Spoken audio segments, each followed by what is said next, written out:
I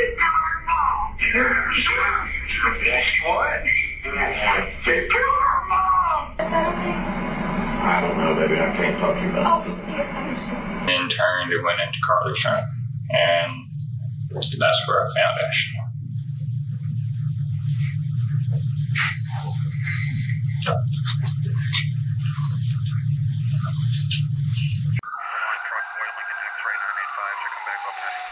Ashley.2024年3月19日，年仅14岁的卡莉来到母亲的房间，从床下拿出一把装满子弹的马格南手枪，悄悄将枪藏在背后。随后，她穿过厨房，走回了自己的卧室。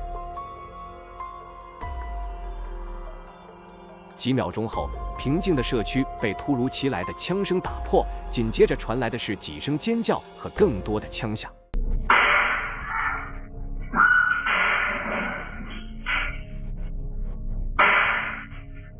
一切结束后，卡莉并未显得慌张。接下来的时间里，她用手机给几位同学发信息，邀请他们来家中看看现在正在发生的事情。不仅如此，她还用母亲的手机给继父西斯发了一条信息，称呼他亲爱的，并询问他何时回家。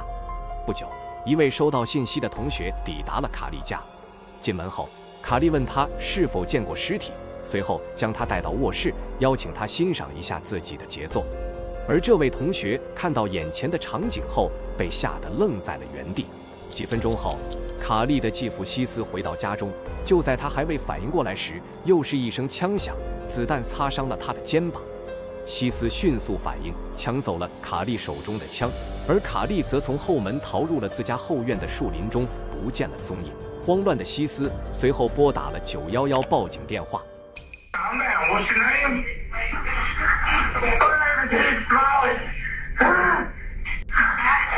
Okay, calm down for me. Give me your name again. Heath Smiley. Heath Smiley? Did she hit you? Yeah, I got hit in the neck a little bit.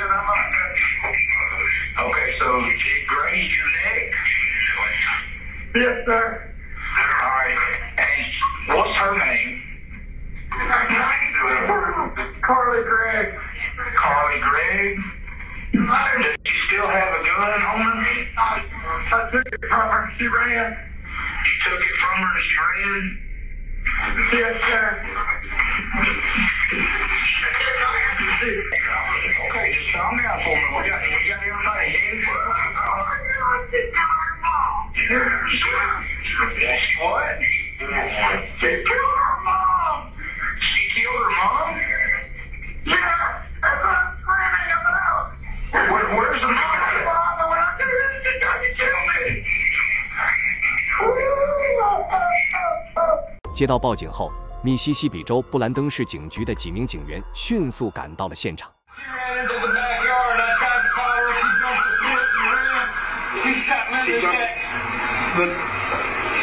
It's okay. Does she still have the gun? It's on the kitchen counter. I think there's one live round left in it. I opened the cylinder. I went in the back door. She tried to shoot me. Hey, I need some gloves.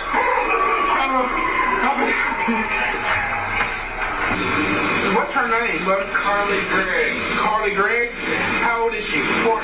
She'll be 15 next month. Okay. 当警员们进入卧室时，阿什利的尸体就躺在地板上，脸上覆盖着一块布。揭开布后，他们发现阿什利头部有2处枪伤，这一幕让所有人震惊。他们难以理解究竟是什么原因使得一个14岁的女孩对自己的母亲做出如此残忍的行为。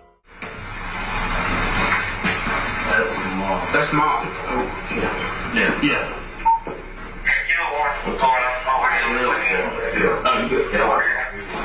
No, mom and dad both got it. Mom and dad both what? Got hit. Okay. And Dad's got her through in the shoulder. He's already in the ambulance. So it's the 14-year-old? Yeah, the 14-year-old. Where is that? No. Yeah, I found that out on waking up. Yeah. It's 40. 警员们在之后迅速发起了对卡莉的搜索。很快，他们在距离她的家不到1英里的地方找到了她。随后，卡莉被逮捕。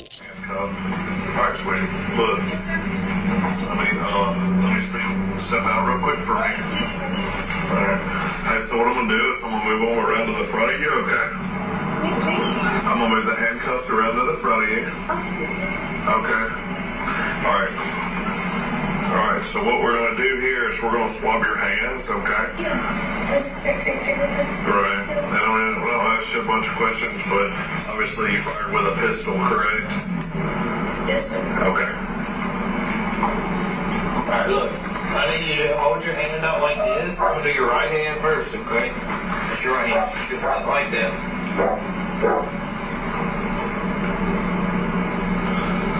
How did you shoot with?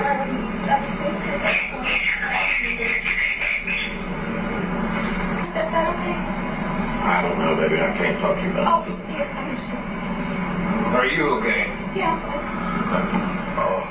当时，卡利还未成年，但检察官坚持以一级谋杀罪和谋杀未遂的罪名对他提起指控。在初步听证会上，卡利的律师请求降低保释金，理由是卡利是一名好学生，从未有过犯罪记录。律师还表示，卡利正接受心理健康评估，且目前并不会对他人构成威胁。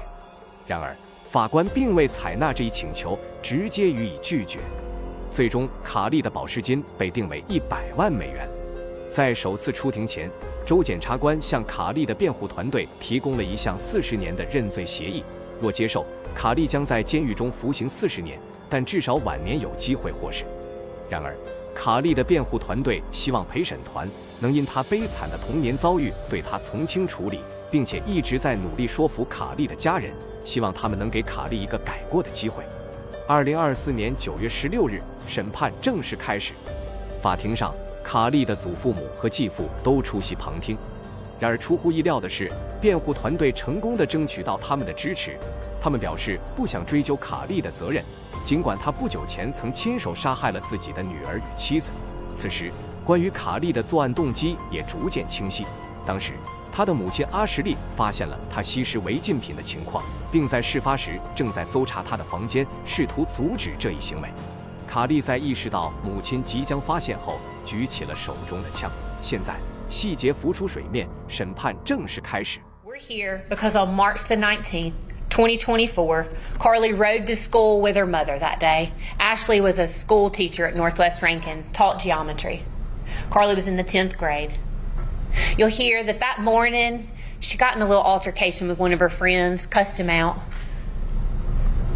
But what you'll hear, ladies and gentlemen, from the testimony of this friend is that he was so worried about Carly's use of smoking marijuana, and so worried about her being high, and so worried about her having these burner phones that her mom didn't know about, that he felt compelled to tell Miss Ashley Smiley that day. That after 4th block that day, he goes and he tells Miss Smiley, hey, Carly has got these vapes. She's got this phone. Ladies and gentlemen, you'll hear then that Carly Gregg rides in the car home with her mother from school to their house. They leave school sometime after 3:30. They get home a little before 4. You'll hear that when they get inside the house, it's only their 2 dogs, Ashley Smiley and Carly Gregg. Immediately, Carly goes and lets the dogs out. The evidence will show that almost immediately upon Carly coming inside the house, that she walks straight to her parents' bedroom, that she goes straight to her mom's side of the bed and removes a .357 Magnum from under the mattress. We believe the testimony will be that then she concealed that .357 Magnum behind her back. As she walked through the kitchen, she peeks her head around. We believe the testimony will show that she peeks her head around the kitchen to make sure that her mom hasn't come out of her bedroom. We believe the evidence will then show that she walked with that .357 Magnum behind her back, walked into her own bedroom, and then fired 3 shots into her mother, killing her. 卡利的辩护团队随后发言，他们明确指出卡利患有严重的精神疾病，并认为他在此案件中同样是受害者，和他的母亲与继父一样。团队向法官和陪审团详细描述了卡利童年所经历的种种痛苦，包括他亲眼目睹父母因父亲的精神问题而频繁发生的暴力冲突，以及母亲因此带着他深夜逃离那种噩梦家庭的经历。即使在这样的环境下长大，卡莉依然是一个优秀的学生，成绩优异，甚至常常努力取悦母亲和继父，以获得他们的认同和关爱。We believe the evidence will show that there were 3 victims on March 19th: Ashley Smiley, Heath Smiley, and Carly Smiley. And Carly Gregg. That they were all 3 victims. We believe the evidence will show that Carly had been suffering from a mental illness, that Carly was not aware on March 19th that she had a mental illness. We believe the evidence will show that Carly's parents, who lived with her, were not aware that Carly was suffering from a mental illness. We believe the evidence will show that Carly's close friends, who saw her at school every day, were not aware that Carly was suffering from a mental illness, because it's hard to look at a person and understand that they have a mental illness. It's hard to look at a person and know that they have a mental illness. That's why it's often referred to as the invisible disease. A person can exhibit symptoms of a mental illness without people necessarily knowing that they have one, or other people necessarily knowing that's what another person has.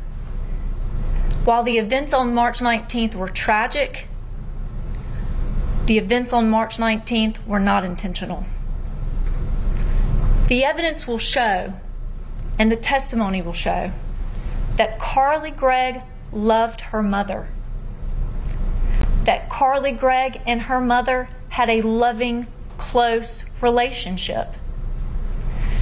Carly Gregg's mom loved her. In fact, her life revolved around Carly, as parents' lives often do revolve around their children. Carly very much wanted to please her mother. Carly was an exceptional student, made a 30 on the ACT when she was 13 years old.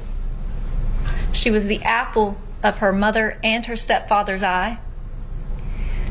And you will understand by the conclusion of this hearing why Carly's stepfather is still supporting her and standing behind her. Because he knows on March 19th, there were 3 victims. 在证人开始作证之前，检方首先播放了希斯在当天拨打911的录音。在长达3分钟的录音播放过程中，卡莉闭上了眼睛，双手捂住耳朵，似乎无法承受听到那些内容。这与她作案当天平静的心态有着强烈的反差。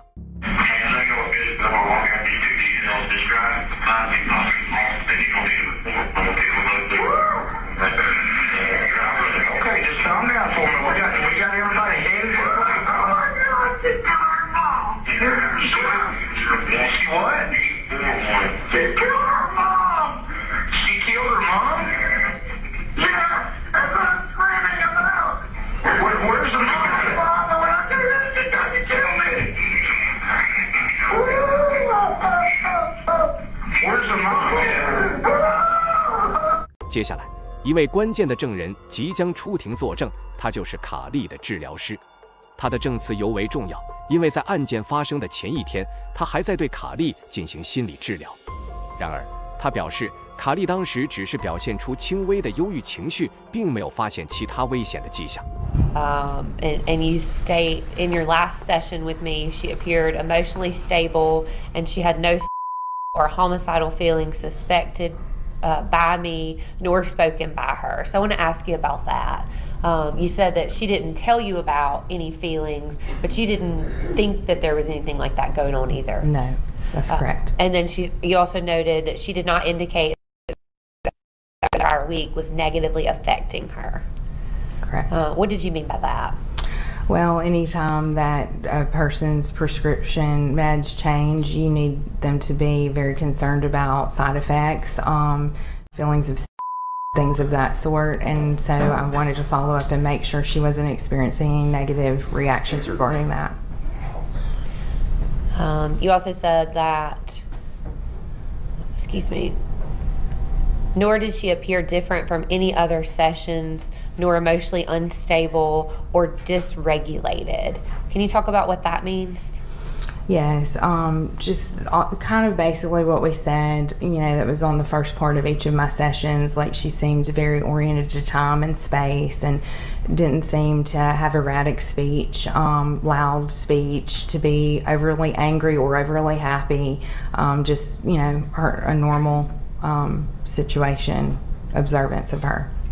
And then you go on to say she did not appear melancholy nor zoned out emotionally. Can you talk about what you meant there? Yeah, she had reported several times that, at least one time maybe, but I feel like I maybe wrote it more than once, I'm not sure, that with some of the Zoloft she felt like a zombie. And so, you know, she never really appeared that way to me ever, but she had reported it, so I put it in my notes when that had occurred. But I was saying here that I didn't notice any of it as well. At any point during your treatment in sessions with Carly, did you think that she was being physically abused by anyone?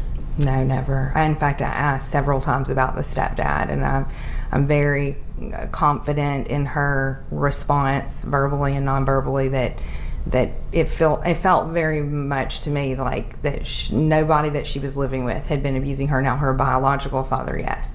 That she had been by anyone? No, she told me she had not. Court's indulgence. 证词结束后，检察官向陪审团展示了卡莉的几段日记内容，并朗读了其中一句话：“你不需要家人，做坏人也没关系。”检方认为，这些文字表现出他对周围人的强烈敌意，并指出他的行为是深思熟虑的结果。然而，辩护方则认为，这些日记内容正好反映出卡莉正在经历严重的心理健康问题。不久之后，卡莉的继父希斯被传唤上庭。How much did Ashley love Carly? They loved each other so much. She just, everything she did, she planned out for Carly and around Carly. Tell us about yours and Carly's relationship before March 19, 2024. We were always good. We laughed and played and messed around, loved video games, and took her to karate stuff until she kind of got tired of that, and she started going to guitar practice weekly, so I was taking her to that every week. We got along great. You liked being a stepdad? Yes. Sometimes with children comes discipline, right? Yes, ma'am. Would you say, or how would you describe the type of parent that Ashley was to Carly? She was, like I said, always thinking about Carly and just Carly's first no matter what. She would do anything in the world for her and would try to get the best for her every day. Ladies and gentlemen, exactly what you remember about when you came home on March 19, 2024. Everything seemed pretty normal, and came on in, and when I opened the door to the kitchen there, gun went off in my face before the door was, I don't know, 3 or 4 inches wide open. And everything kind of went pretty fast from there. It was a blur, gun flash in my face, and then it went off 2 more times, but my hand was on the gun after the first shot, and I twisted it from her. Who was pointing that gun at you? It was Carly. Who pulled the trigger when you opened the door? The first one I know was Carly. After that, my hand was on the gun too, and I know I had a scratch on my thumb and all. I very well could have hit it, I know, that third time. Did you ever get struck by a bullet? Yes, one of them kind of grazed right through this muscle up here. 如果说之前西斯的描述显得十分平静，那么接下来他将要回忆妻子去世的情景，他还能表现得如此平静吗？Checked her bedroom, bathroom, closet, other side of the bed, under the desk in there, and turned and started going towards the other end of the house, and glanced in our spare little third bedroom, and then turned and went into Carly's room, and that's where I found Ashley.